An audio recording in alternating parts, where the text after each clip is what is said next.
ticket, sucker. Welcome back inside the Hall of Fame, guys. Just talking a little wrestling tonight. What do you think about the impact Claudio is going to make for AEW wrestling? Well, yeah, I mean, of course, he came in and took the place of the injured Bryan Danielson in order to be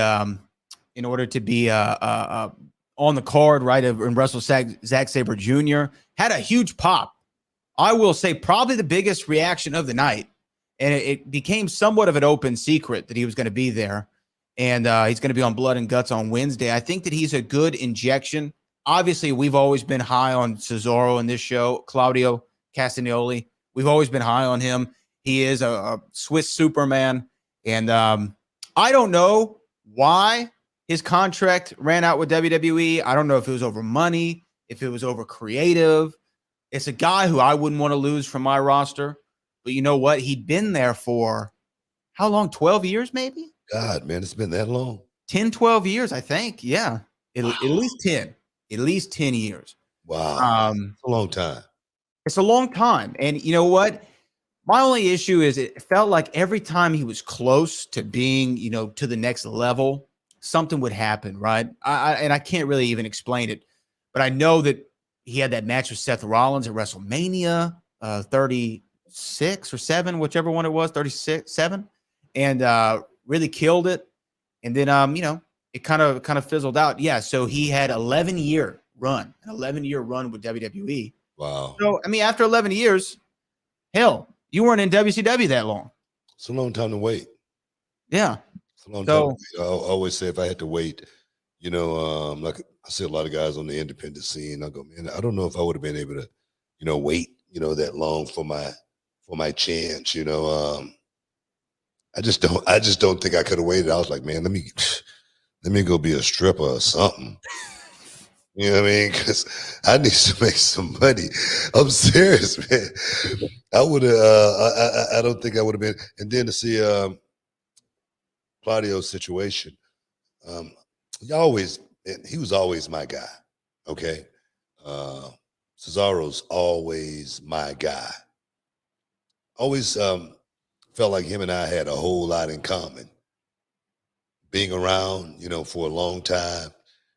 Working, your ass off and, waiting on someone to, pull your name, and say, this is the guy. And that happened for me.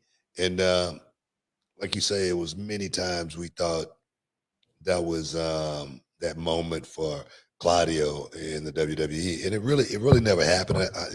Me personally, I really don't know why. But that's, one of the guys that I really feel like that could have been made by just giving him a huge push. And then, after that, it really wouldn't have mattered, what would, how we used him, long as we kept him at a certain tier. But he was a guy that we could have made.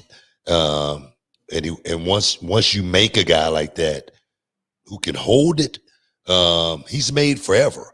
And that part right there, I don't think you would have ever had to really worry about with Claudio from an in-ring perspective, as well as you put him in the right situation with the microphone, he delivers there as well. So I just think, he's one that I wouldn't have wanted to lose. He's a box checker, man. He really is. So, think about it, right? And you know what? John Moxley did the post press event after Forbidden Door last night, and he actually said the same thing. He's like, he's got a superhero body. He can wrestle with the best of them. He's incredibly strong. He can cut a promo. He dresses well, right? He speaks 4 languages. He's the nicest guy in the world. He's like one of the most marketable guys you could run with. He's got an international appeal. Yeah. He's just a box checker. And I can't believe that he's not on there. And we don't know why. I mean, they could have just not come to terms on money, or he was ready to do something else, kind of like Daniel Bryan was just ready to do something else. Claudio is 41 years old. He doesn't have a lot of opportunities left, right, before he hits that 5-0 mark. He's got, 9 years or what have you before he's 50. So you got to take the swings while you can still take them.